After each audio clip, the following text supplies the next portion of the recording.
right. I would like to welcome Jessica to the show.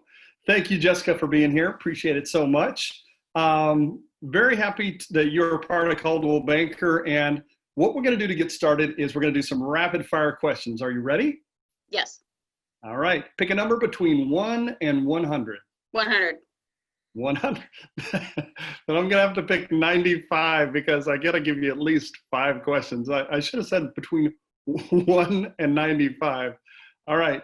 Tell me a mistake you've made in life. Oh, not making sure I hung up the phone while I was leaving a voicemail. So I left the voicemail, didn't make sure I hit the end button. Oh, no. And kept talking. What is your greatest? That's a professional and a personal mistake. What is your greatest achievement? Probably adventuring, like traveling, just seeing all the places I can see and then having the stories to tell. Very cool. Stairs or no stairs? No stairs. No stairs. 2 things you would change about yourself. Nothing. Okay. Can I say that? Yeah.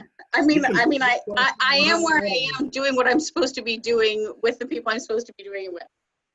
Yes. That's beautiful. Who do you love the most? Jay. My Getting husband. old? Yeah. Jay who? Yeah, right. Oh wait, Jason Statham. No, I'm just kidding.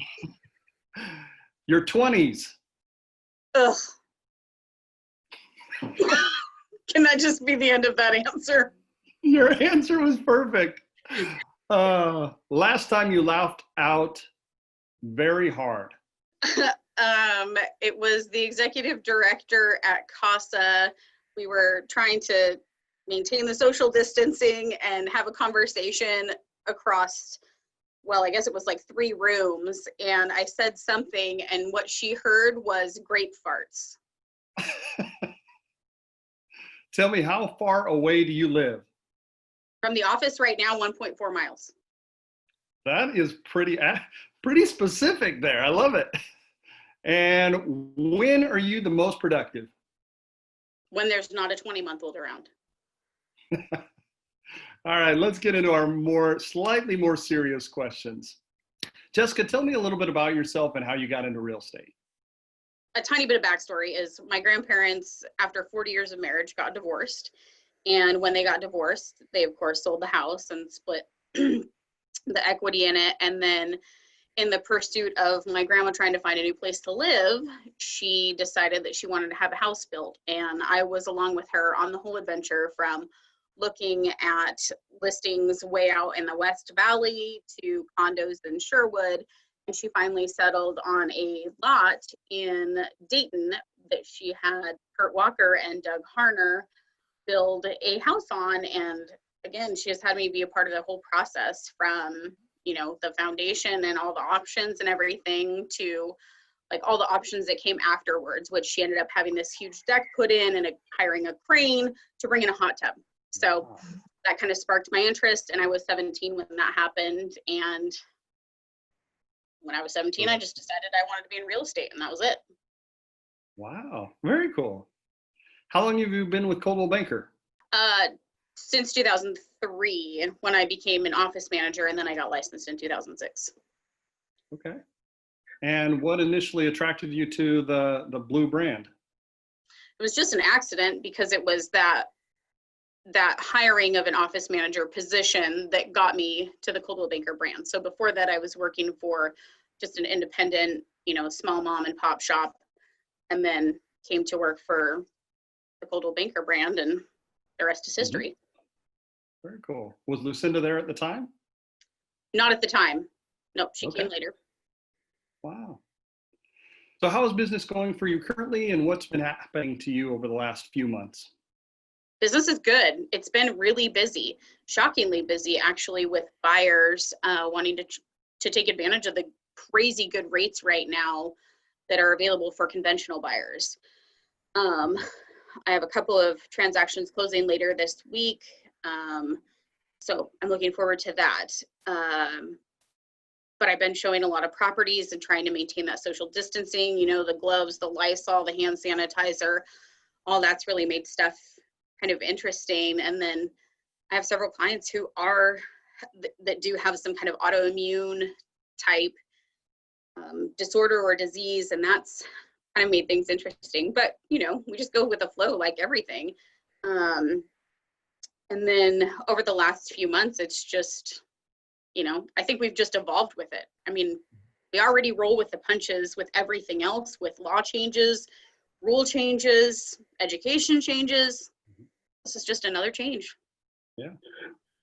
So obviously you're in the office right now, which is awesome that we can go in there. I go in there twice a week, but now that you've been working more often from home, what are some specific things that you're doing right now for your business that maybe you weren't doing a few months ago? Definitely my more specific check-ins with my sphere has gotten a lot better. So I've always been really good about kind of those touches with contacts, a worker client 10 or 15 years, you know, well, 10 years, I guess would be more accurate, before I'll give up on them.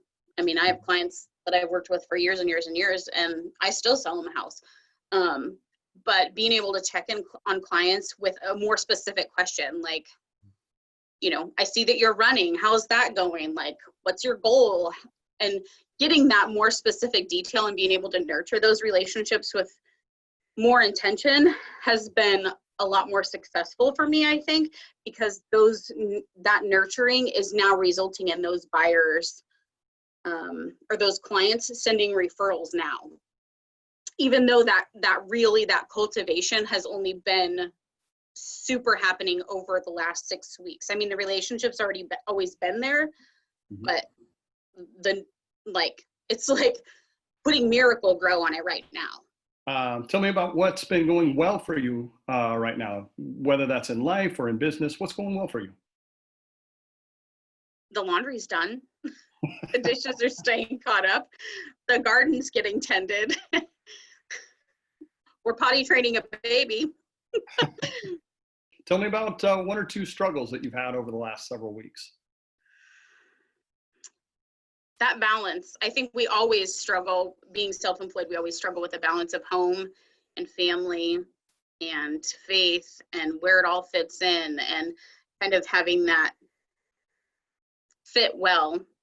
And it is the worst that it's ever been. And why is it? Tell me about why it's the worst right now. Well, church is canceled. I mean, church on Facebook is really challenging for me. It's definitely not as filling of my cup, if you will. And spending so many hours at home with kids is difficult. And I am probably the world's worst teacher, because I'm pretty sure that my 12-year-old hates me when it comes to following up on her schoolwork. You know, I get a lot of eye rolls and like, oh, I did that, you know. But. Believe me, I get it with my my freshman and senior in high school. So I think we're all in the same struggle there. Yeah. Tell me about some highlights that you've had over the past year. I feel like there's been a lot of things. I got my first brand new car. I've never owned a brand new car in my life. What'd you get? 2020 Honda Pilot. Nice. Which, like, that's kind of a cool thing. Yeah. I paid down half of my mortgage. So that's been a big goal, like, on my radar for a long time, like kind of would like to do a victory lap there, but totally. I'm not gonna celebrate till the whole thing's paid off. So, but I've been there for 14 years, and I think the other thing is really digging into the foster parent mentoring and being able to support foster parents and people inquiring about becoming foster parents and supporting them. That's a real passion of yours, isn't it? It is. Yeah. Well, but, I mean, child welfare in general. I mean, if I could just protect all the kids that are in foster care, that would be ideal. But foster parents are needed, families of origin are needed. I mean, it takes a village. It does, absolutely. So my last question for you is with real estate, why Coldwell Banker? Why are you here? Why have you stayed for so long? Why Coldwell Banker?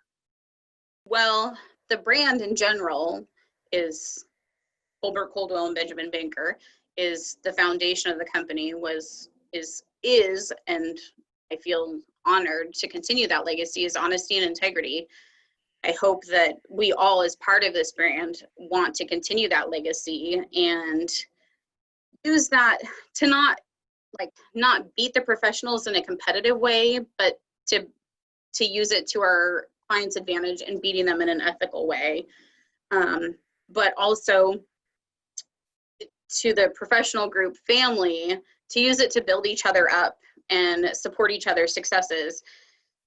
I think the other piece is that, having gone from this just being, Chris with kind of a one man, because it was Chris when I came here in December of 2006, that watching the company grow and evolve from the location that it used to be and branch into McMinnville and then acquire Lincoln City and then, Kim Green joining us to Eugene.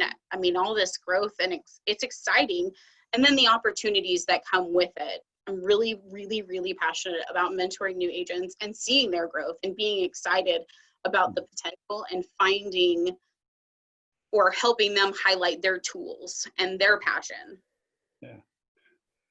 Because you've been there before, right? We were all once a new agent, and it's important to not forget the path that we've taken and the struggles that we've had. And because we can look back, because you can look back, what do you see as some of the ways in which you're able to help some of those younger agents?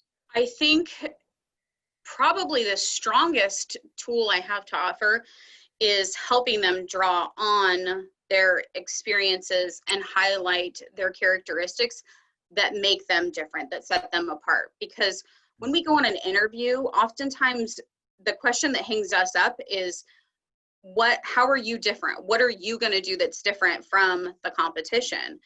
And I really like to focus on spending that time with a new agent, or even a veteran agent who just needs that kind of one-on-one time to help sort of overcome that hurdle and stop reducing their time and talent and their experience into it's just me and that's just where my life's led me, to turning it into what makes their gifts and their history special to make them a more quality agent for their client, more so than the competition, because we all have access to RMLS, but that doesn't make me the same as Ella Costa or Willamette West.